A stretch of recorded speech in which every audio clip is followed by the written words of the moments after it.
Welcome back to Vikram tutorial. आज एकदम important video लेके आए हैं। पॉइंट्समैन ट्रेनिंग का जो भी तैयारी कर रहे हैं उसके लिए एक इम्पॉर्टेंट जो परिभाषा से रिलेटेड वीडियो होगा और ये वीडियो उन सभी स्टूडेंट को फायदेमंद होगा जो इसका ट्रेनिंग कर रहे हैं। तो चलिए पहला हम लोग डेफिनेशन को देख लेते हैं। 7 डेफिनेशन का हम लेके आए हैं क्वेश्चन। तो पहला डेफिनेशन के अंदर में पहला है एक्सेल काउंटर। एक्सेल काउंटर का अभिप्राय रेल पथ पर 2 स्थानों पर लगाए गए ऐसे विद्युत यंत्र से है जो उनके बीच आने तथा जाने वाली एक्सेल की गणना द्वारा यह सिद्ध करता है कि उन दोनों स्थानों के बीच रेल पथ खाली है या भरा हुआ है। और एक चीज और इम्पोर्टेंट चीज बता दें कि 1 बार 2 बार 3 बार आप वीडियो कर देख लीजिएगा तो आपको सारा एकदम दिमाग में बैठ ही जाएगा। तो आप लोग पूरा वीडियो को देखिएगा और एक एक डेफिनेशन को अच्छे से लिख भी सकते हैं। वैसे आप लिख लिए होंगे लेकिन आप 2-3 बार वीडियो को सुन लेने के बाद आप आसानी से एकदम याद कर पाएंगे, आपके दिमाग में घुस जाएगा। तो आइए दूसरा डेफिनेशन को देखते हैं।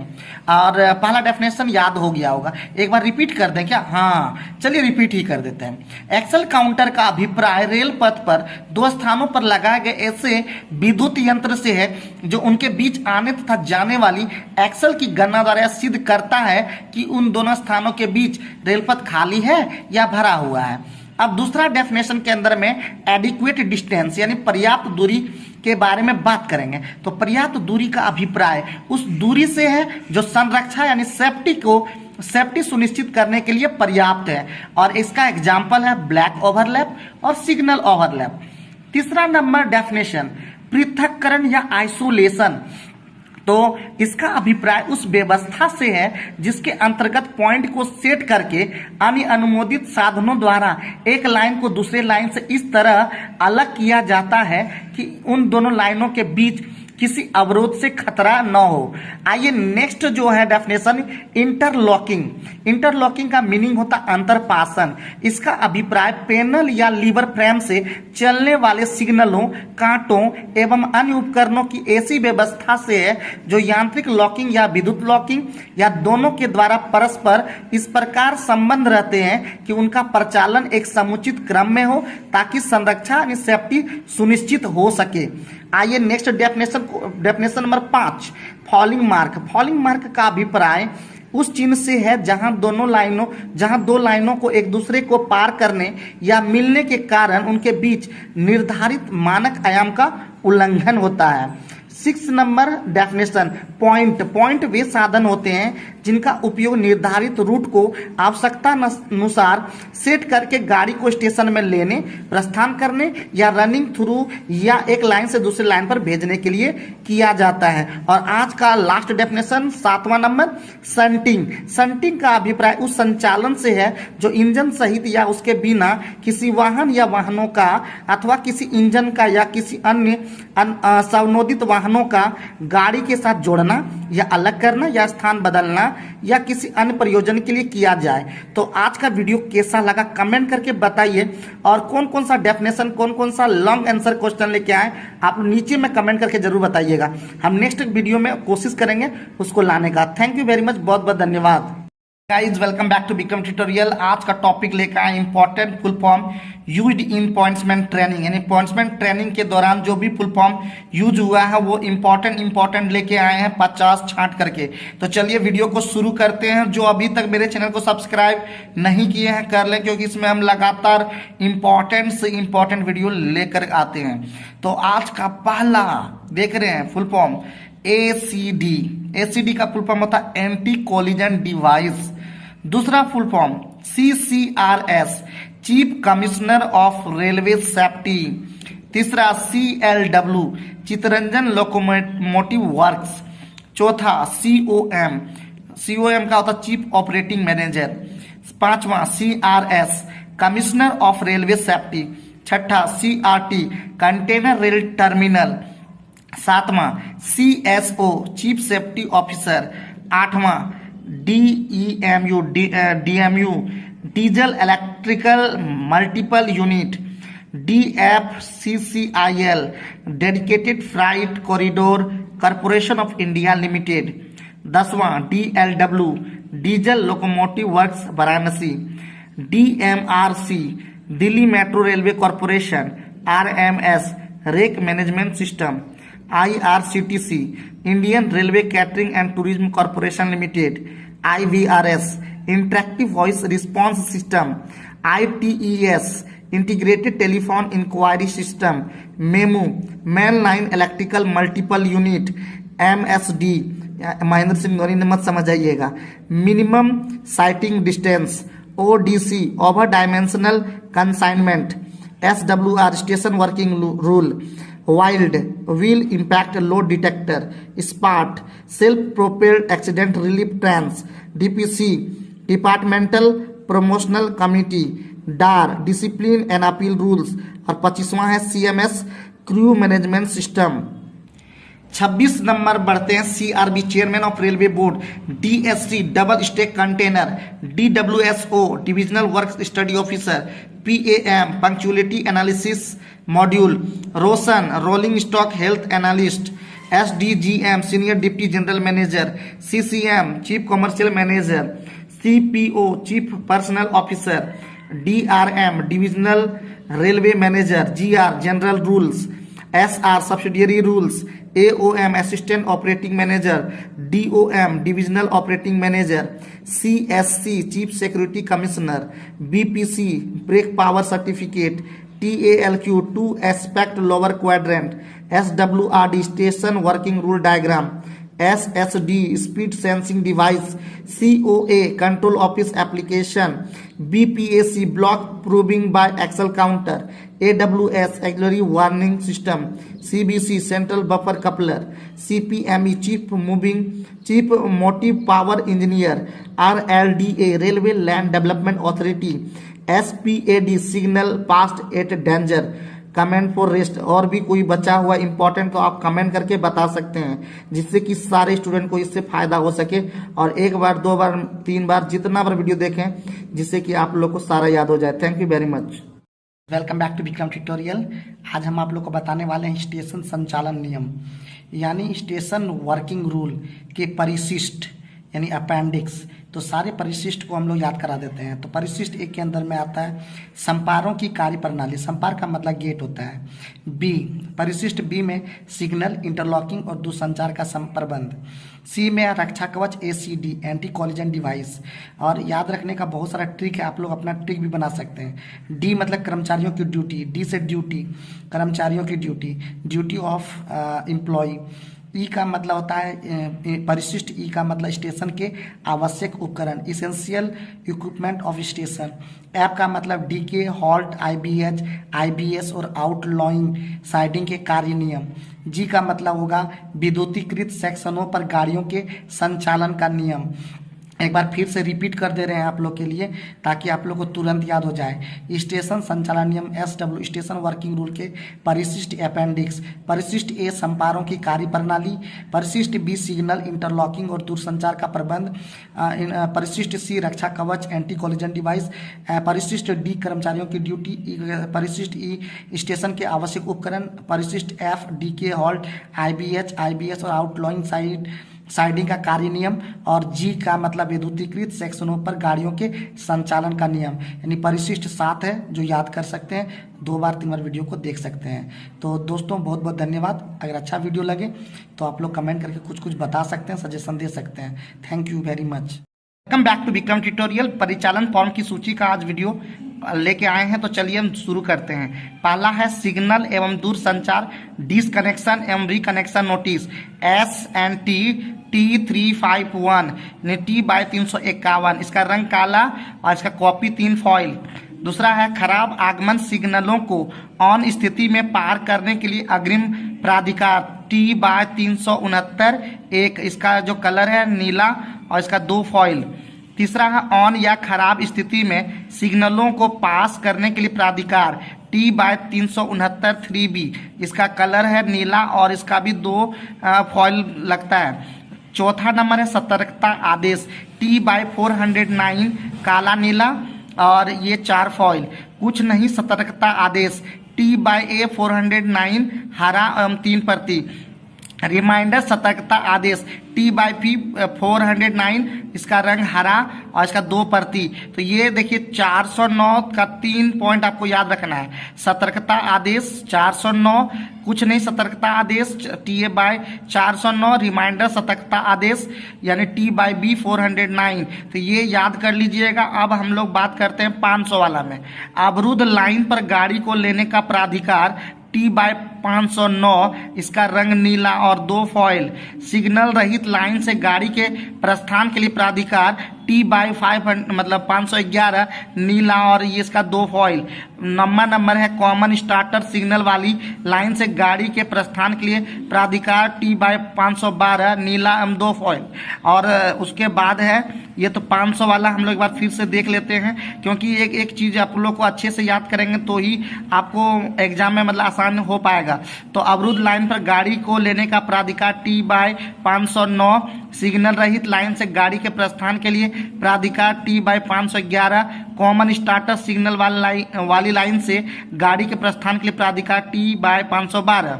अब 600 में आते हैं। 600 में एक इम्पॉर्टेंट है, किसी अवरोधित ब्लॉक सेक्शन में राहत इंजन बाय गाड़ी भेजने के लिए प्राधिकार T/A 602, कलर लाल और इसका 3 फॉइल। उसके बाद है 20वां नंबर संटिंग आदेश T/806। देखिए 806 में एक ही याद रखना है, संटिंग आदेश और इसका कलर है नीला और 3 फॉइल। अब सीधे 25 नंबर में आते हैं, गाड़ी का संपूर्ण आगमन रजिस्टर T/1410। ध्यान दीजिएगा 1400 वाला में हम आ गए हैं और 1400 में आपका 3 तो याद रखना है T/1410, गाड़ी का संपूर्ण आगमन रजिस्टर रंग काला और इसका 1 फॉइल। उसके बाद paper line clear ticket up T/C 1425, नीला और 2 foil. Paper line clear ticket down T/D 1425, नीला 2। और उसके बाद आप 1500 में आते हैं। 1500 में भी 2 याद रखना है, T/1518, trolley lorry by OHE ladder trolley notice T/1518, काला और 3 फॉइल्स। उसके बाद है मोटर ट्रॉली परमिट T/1525, नीला और 2 फॉइल। और एक लास्ट में याद रखना है, brake power certificate BPC MEC B/5 रंग काला और इसका जो है 2 प्रति से हमको लगता है यहाँ पे दिया नहीं है। तो बस इतना ही आज की वीडियो में। उम्मीद है आपका ऑपरेटिंग फॉर्म याद हो गया होगा, और अगर याद नहीं हो तो एक बार फिर से वीडियो को देख लीजिए, फिर अगर याद नहीं हो तो फिर देख लीजिए, और नहीं याद हो तो भी आप लगातार पढ़ने से आपको याद हो जाएगा। Thank you. To Vikram tutorial आज लेके आए हैं गति तालिका स्पीड चार्ट। तो पहला है, रोक सिग्नल को ऑन स्थिति में पास करते समय अधिकतम गति 15 किलोमीटर प्रति घंटा। दूसरा है, नॉन इंटरलॉक्ड पॉइंट पर गाड़ी की अधिकतम गति 15 किलोमीटर प्रति घंटा पहले था, लेकिन अब 30 किलोमीटर प्रति घंटा हो गया है और सुधार इसमें कर दिया गया है। तीसरा नंबर है, शंटिंग की सामान्य गति 15 किलोमीटर प्रति घंटा। अब चौथा नंबर है, पेट्रोल टैंक विस्फोटक एवं खतरनाक माल से लदे वैगनों की शंटिंग करते समय गाड़ी की अधिकतम गति 8 किलोमीटर प्रति घंटा। एक बॉक्स वैगन की शंटिंग करते समय अधिकतम संघात गति कॉलिजन जो है स्पीड जो है 5 किलोमीटर प्रति घंटा, यानी इम्पैक्ट जो वेलोसिटी है या स्पीड है। 5 बॉक्स वैगन की शंटिंग करते समय अधिकतम संघात गति 2.5 किलोमीटर पर आवर। यात्रियों के साथ कोचिंग बोगी के शंटिंग करते समय अधिकतम संघात गति 5 किलोमीटर प्रति घंटा। और उसके बाद है आगे, डॉक प्लेटफॉर्म पर गाड़ी के प्रवेश करते समय अधिकतम गति 10 किलोमीटर प्रति घंटा। ये याद रखना है, लगातार फिर बोलते 8 को एक बार रिपीट कर देना शुरू से।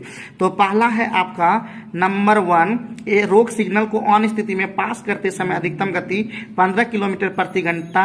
उसके बाद नॉन इंटरलॉक्ड पॉइंट पर गाड़ी की अधिकतम गति पहले था 15 किलोमीटर प्रति घंटा, लेकिन अभी याद रखना 30 किलोमीटर प्रति घंटा। शंटिंग की सामान्य गति 15 किलोमीटर प्रति घंटा।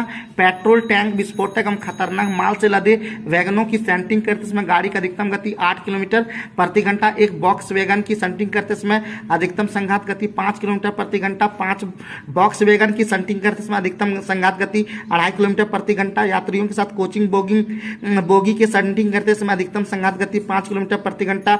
और डॉक प्लेटफॉर्म में गाड़ी के प्रवेश करते समय अधिकतम गति 10 किलोमीटर प्रति घंटा। आगे बढ़ते हैं तो नंबर कुहासे में गाड़ी की अधिकतम गति पूर्ण ब्लॉक पद्धति में 60 किलोमीटर प्रति घंटा।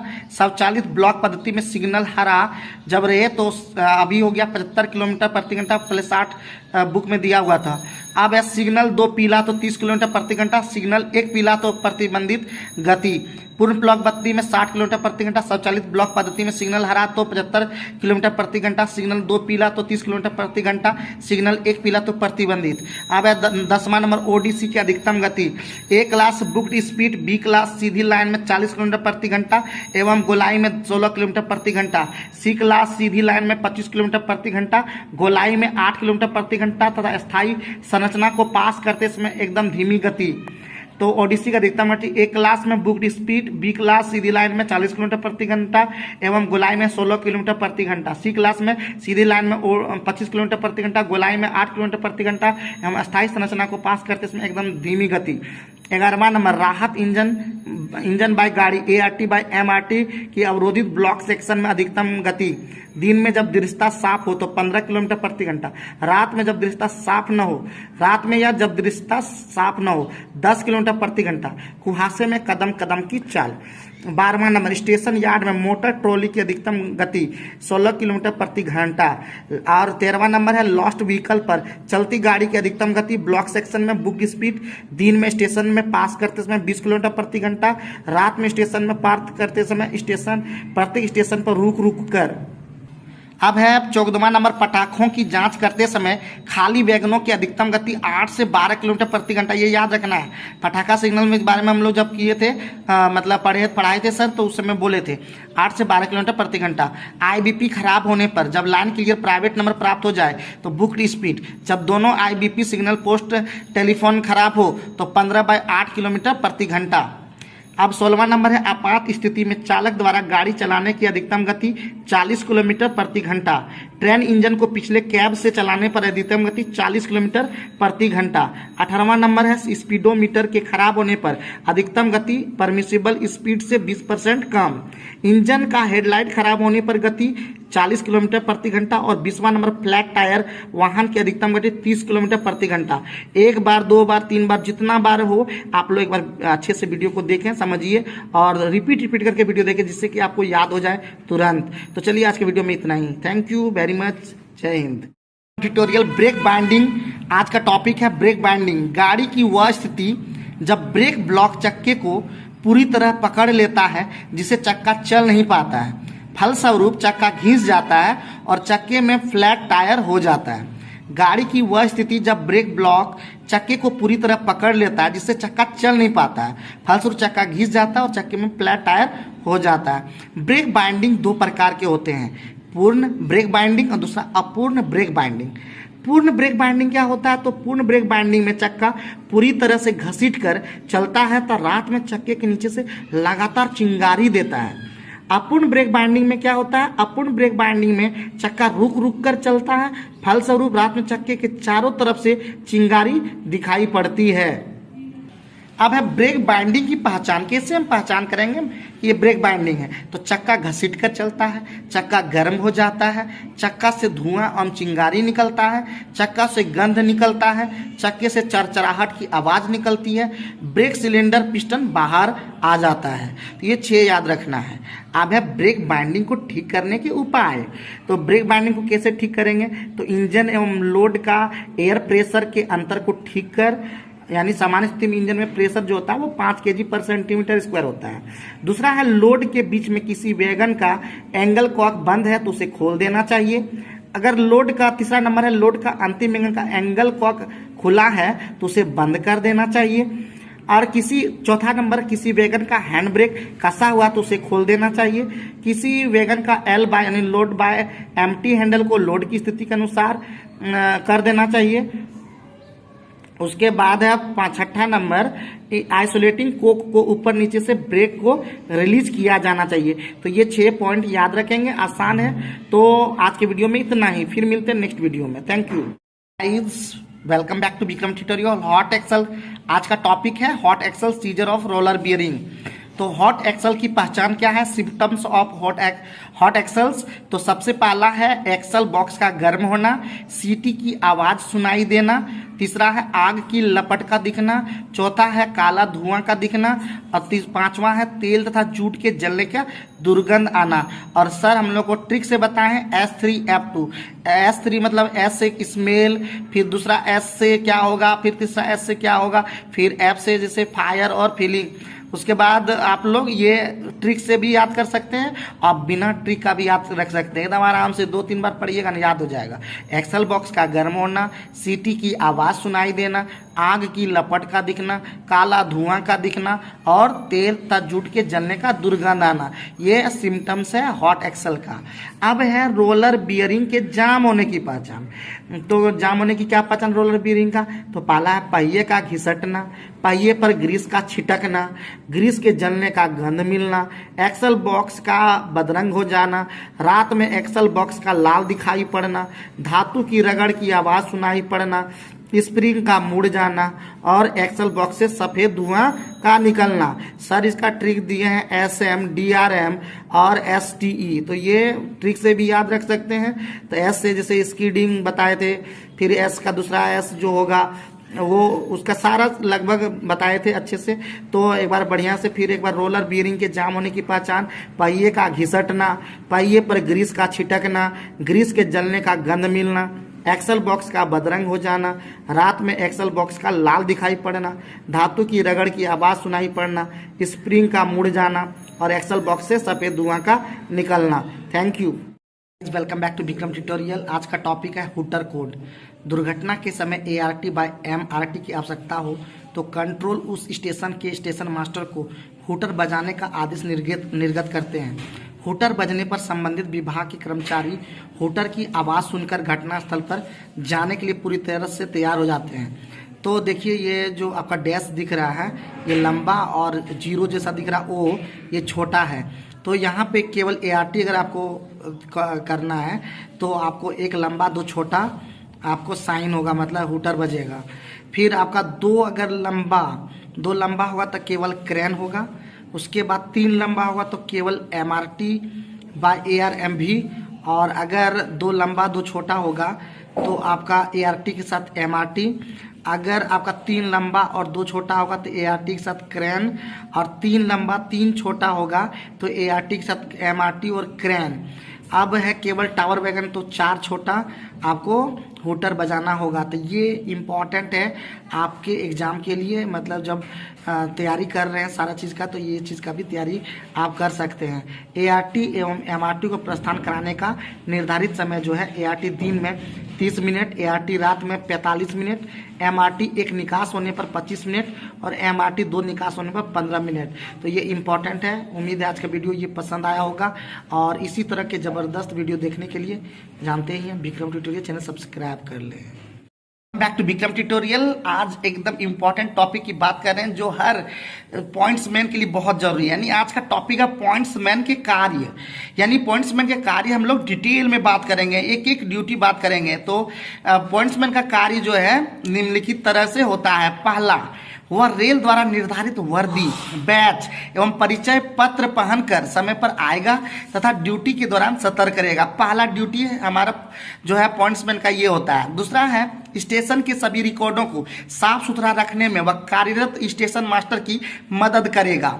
तीसरा पॉइंट है सभी संरक्षा उपकरणों को वह साफ एवं चालू हालात में रखेगा। चौथा पॉइंट, सफाई कर्मी के नहीं रहने पर वह स्टेशन कार्यालय की सफाई करेगा, तब पीने के पानी की व्यवस्था करेगा।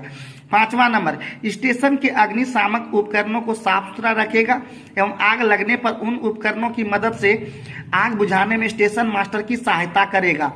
ऑल राइट सिग्नल का आदान प्रदान 6ठा पॉइंट है। स्टेशन से थ्रू पास होने वाली गाड़ी के ड्राइवर गार्ड के साथ स्टेशन भवन के विपरीत छोर से ऑल राइट सिग्नल का आदान प्रदान करेगा।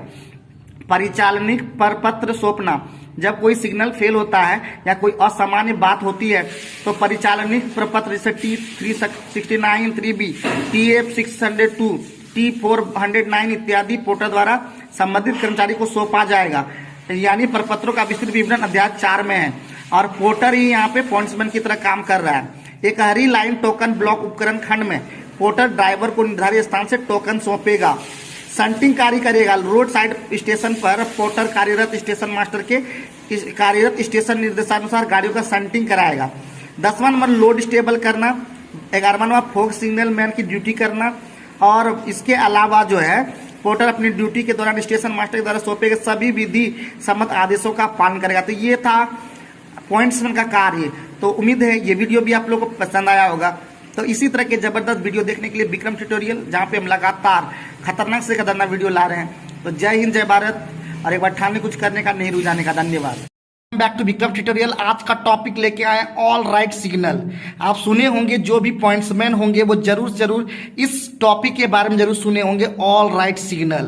तो इसका अभिप्राय उस हरे हाथ सिग्नल से है जिसका आदान प्रदान स्टेशन कर्मचारियों तथा गाड़ी कर्मचारियों द्वारा किया जाता है, जो यह सुनिश्चित करता है कि गाड़ी के आगे बढ़ने के लिए सब कुछ ठीक है। इसका उद्देश्य क्या है? तो कर्मचारियों को उनको ड्यूटी पर तत्पर एवं सतर्क रखना ताकि संरक्षा सुनिश्चित हो सके।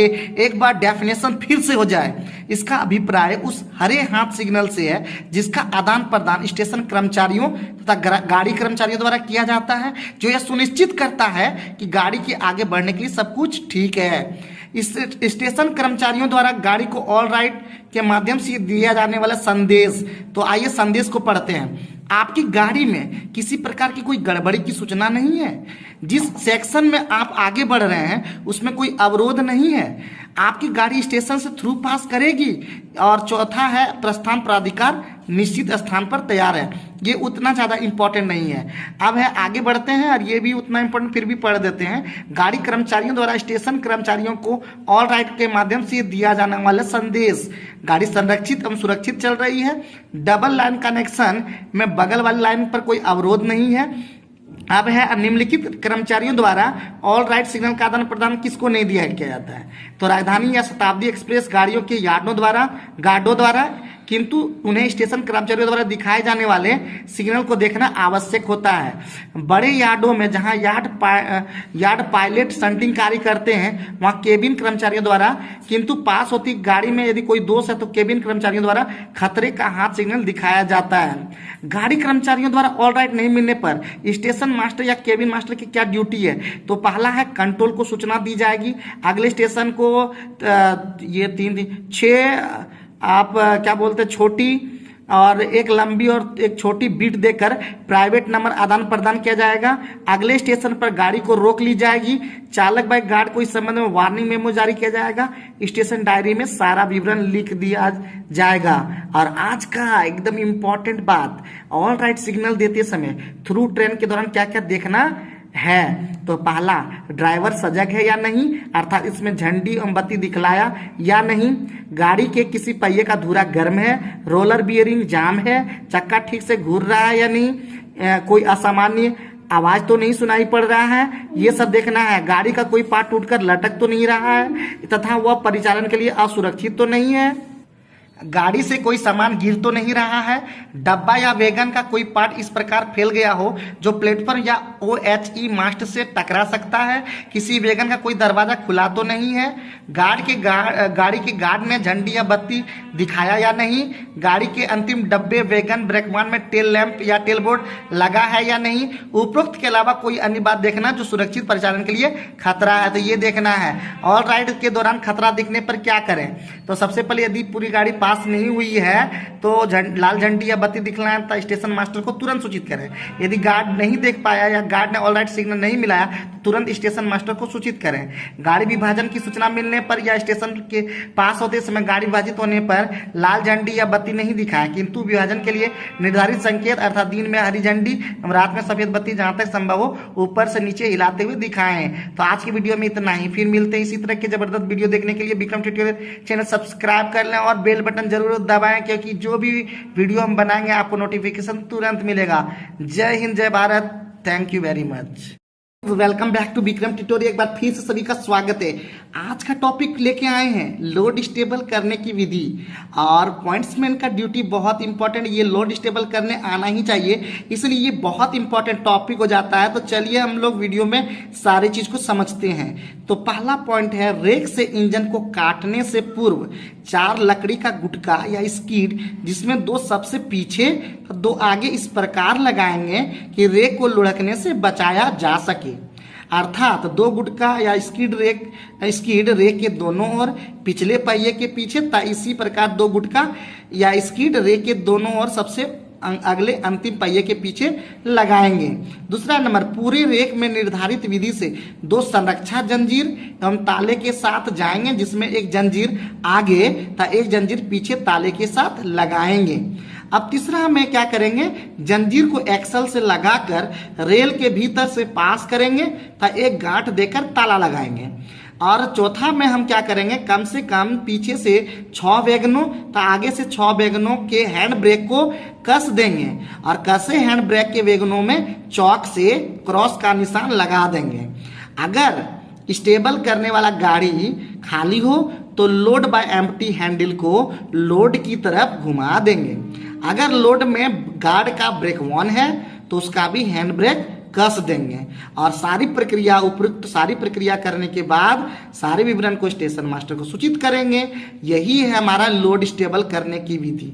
एकदम आसान है। उम्मीद है आज का वीडियो पसंद आया होगा और इसी तरह के मस्त मस्त वीडियो के लिए विक्रम ट्यूटोरियल चैनल सब्सक्राइब कर लें और बेल बटन जरूर हिट करें, जिससे कि आने वाले कोई भी वीडियो सबसे पहले आप तक पहुंचे। तो thank you very much. Vikram tutorial में और क्या सुझाव देना चाहते हैं आप कमेंट करके मुझे सुझाव दें, जिससे मैं नेक्स्ट वीडियो एकदम जबरदस्त तरीके से, जानदार तरीके से, खतरनाक तरीके से आप तक पहुंचा सकूं। थैंक यू, बहुत बहुत धन्यवाद। एक बार ठान ली कुछ करने का, नहीं रुक जाने का। तो विक्रम ट्यूटोरियल आज का टॉपिक लेके आए संटिंग, और ये इंपॉर्टेंट टॉपिक है एग्जाम के लिए। तो चलिए शुरू करते हैं बिना देर किए। संटिंग, इसका अभिप्राय उस संचालन से है जो इंजन सहित या उसके बिना किसी वाहन या वाहनों का अथवा किसी इंजन का या किसी अन्य स्वनोदित वाहन का गाड़ी के साथ जोड़ने या अलग करने या स्थान बदलने या किसी और प्रयोजन के लिए किया जाए। ये संटिंग का परिभाषा लगभग सभी स्टूडेंट को आता है। तो चलिए आगे बढ़ते हैं। संटिंग के प्रकार में संटिंग 4 प्रकार के होते हैं: हाथ shunting, flat shunting, shunting loose या हम्प संटिंग और फ्लाई संटिंग। ये चारों प्रकार आप लोग याद रखिएगा। बाकी अगर आप डिटेल से नहीं जानना चाहते हैं तो फिर भी, लेकिन थोड़ा बहुत आप जानिए। तो चलिए हम लोग डिटेल में इसको थोड़ा जानते हैं। हाथ संटिंग यह वह संटिंग है जिसके अंतर्गत वैगन या वैगनों को बिना इंजन की मदद से मानव शक्ति द्वारा एक स्थान से दूसरे स्थान पर भेजा जाता है। इस प्रकार का संटिंग शेडों तथा साइडिंगों में होता है। आइए दूसरा नंबर फ्लैट संटिंग की बात करते हैं। वैसे हाथ संटिंग आपको पता चल गया होगा। अगर आपको कहीं भी दिक्कत होती है, थोड़ा भी समझने में कहीं प्रॉब्लम होती है, तो आप मेरे चैनल के कमेंट बॉक्स में आप जरूर से जरूर उनकी बातों को, कुछ अपनी बातों को रखें, जिससे मैं नेक्स्ट वीडियो में एकदम क्लियर कर दूंगा। तो फ्लैट संटिंग या फ्लैट यार्ड में किया जाने वाला संटिंग है जिसके अंतर्गत वैगन या वैगनों को जोड़ना, अलग करना या कोई लोड तैयार करना इत्यादि इंजन के द्वारा किया जाता है। इस प्रकार के संटिंग में इंजन हमेशा संट किए जाने वाले वैगन या वैगनों के साथ कपल रहता है। यह संटिंग धीमा किंतु सुरक्षा की दृष्टि से सर्वोत्तम है और फ्लैट संटिंग ही ज्यादातर किया जाता है।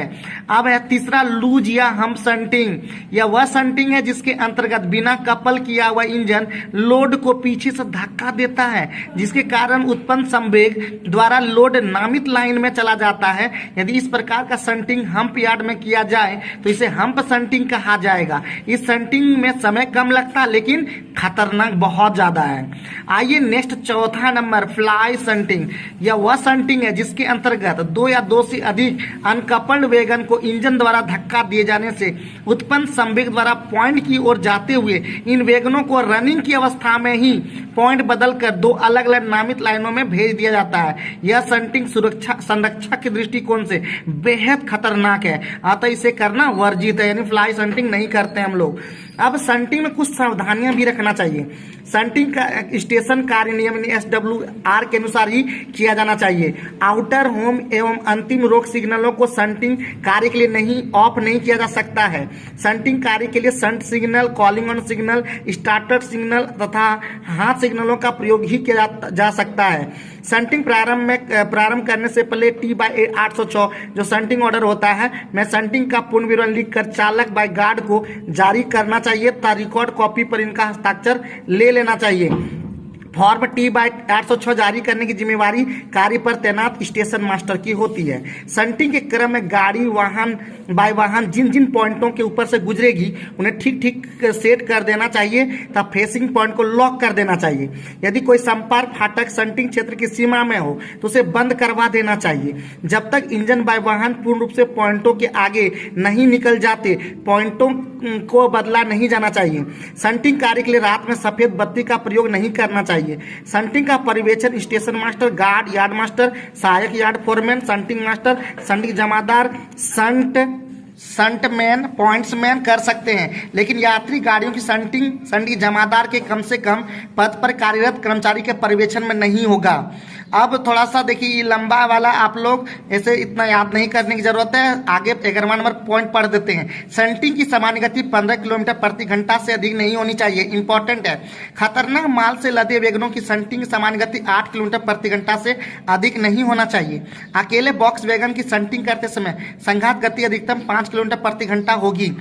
5 बॉक्स वैगन की समूह की शंटिंग करते समय संघात गति 2.5 किलोमीटर प्रति घंटा से अधिक नहीं होना चाहिए। पैसेंजरों के साथ पैसेंजर कोच की शंटिंग करते समय संघात गति 5 से 8 किलोमीटर प्रति घंटा तक ही होनी चाहिए। खतरनाक माल, मोटर गाड़ी, लाइव स्टॉक, डीएमटी, क्रेन इत्यादि का लूज शंटिंग नहीं करना चाहिए। पैसेंजर गाड़ियों में इंजन लगाते समय इंजन को 20 मीटर पहले रोकना चाहिए। शंटिंग से गाड़ी की मार्शलिंग प्रभावित नहीं होना चाहिए। और ये याद रख लेने के बाद अगर आपको और भी इंपॉर्टेंट कुछ भी लगे कमेंट बॉक्स में बताइए, और क्या हमारे चैनल से आप एक्सपेक्ट करते, क्या देखना चाहते हैं नीचे कमेंट करके आप बता सकते हैं। हम नेक्स्ट वीडियो इस तरह के लाने का पूरा प्रयास करेंगे। तब तक पढ़ते रहिए, लिखते रहिए, सारे बनिए, एक बार ठान ले कुछ करने का, नहीं रुक जाने का। जय हिंद, जय भारत, धन्यवाद। Welcome back to Vikram tutorial. आज का टॉपिक स्टेशन। इसका अभिप्राय रेलवे लाइन पर उस स्थान से है जहां यातायात का प्रबंध किया जाता है या जहां संचालन पद्धति के अधीन प्रस्थान प्राधिकार जाता है। संचालन पद्धति का मतलब होता है ऑपरेटिंग सिस्टम एंड प्रस्थान प्राधिकार मतलब अथॉरिटी टू प्रोसीड। अब है स्टेशनों का वर्गीकरण। तो स्टेशन का वर्गीकरण जो है दो तरह से वर्गीकृत करते हैं, ब्लॉक स्टेशन और दूसरा है नॉन ब्लॉक स्टेशन।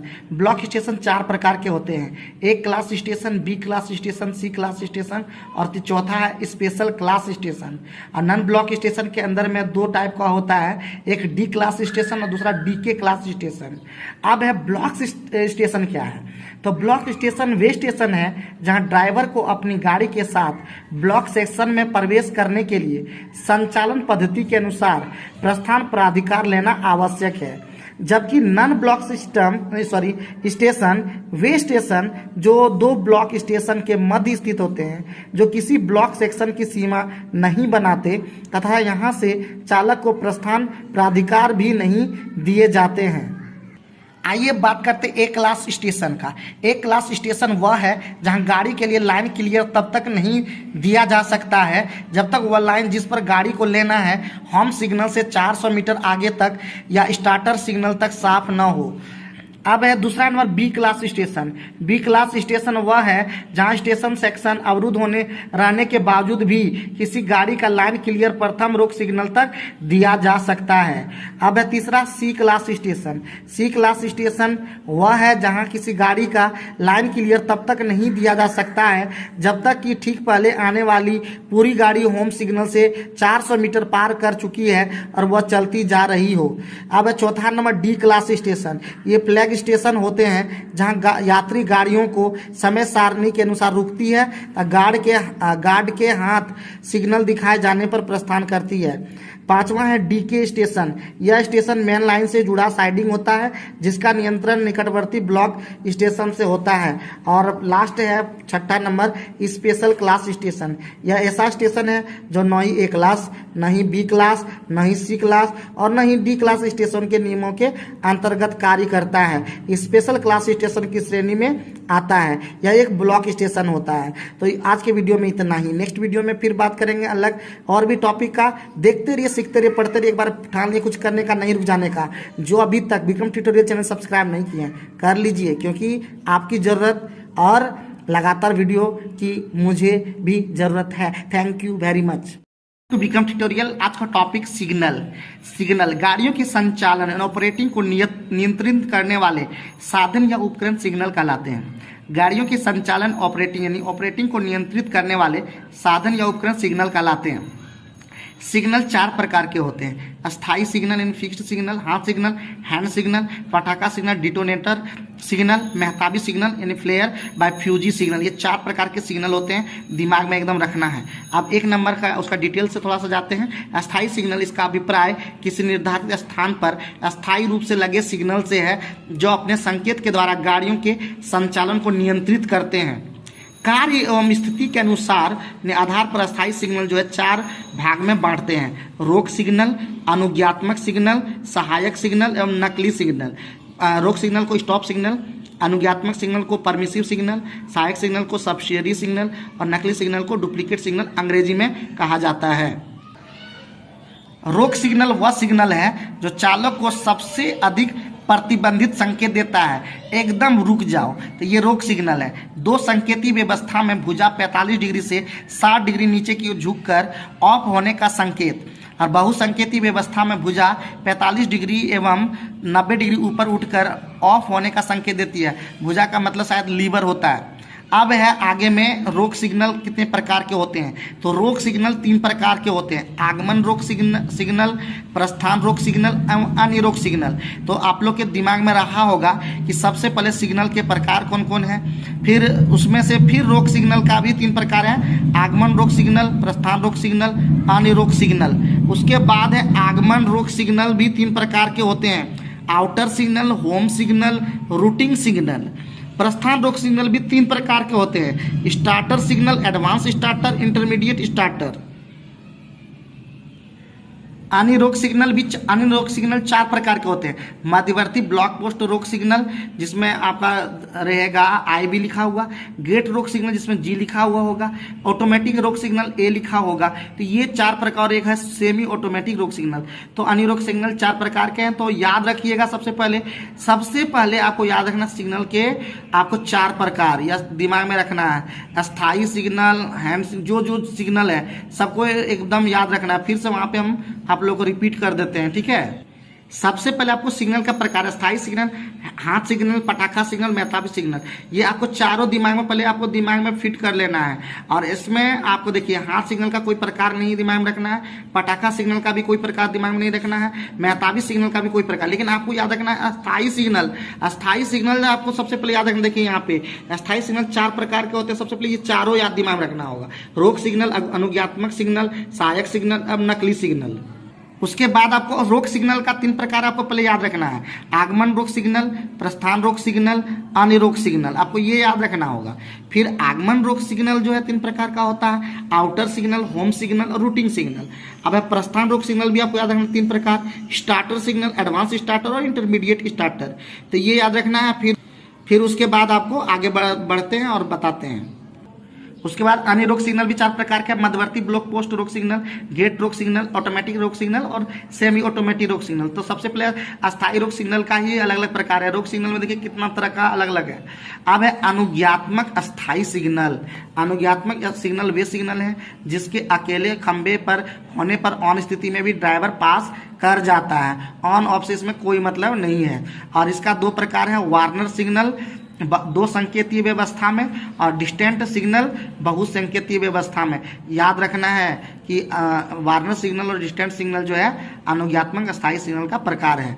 अब है सहायक अस्थायी सिग्नल। सहायक अस्थायी सिग्नल जो है वो 2 प्रकार के होते हैं, बुलावा सिग्नल, कॉलिंग ऑन सिग्नल और संट सिग्नल। अब है डुप्लीकेट अस्थायी सिग्नल। जब किसी सिग्नल के संकेत को दोहराने के लिए कोई अन्य सिग्नल लगाए जाते हैं तो इन सिग्नलों को डुप्लीकेट सिग्नल कहा जाता है। इसके 2 प्रकार के होते हैं, को एक्टिंग सिग्नल और रिपीटिंग सिग्नल। तो आज के वीडियो में इतना ही, नेक्स्ट वीडियो में फिर मिलते हैं, बात करते हैं। तब तक जय हिंद।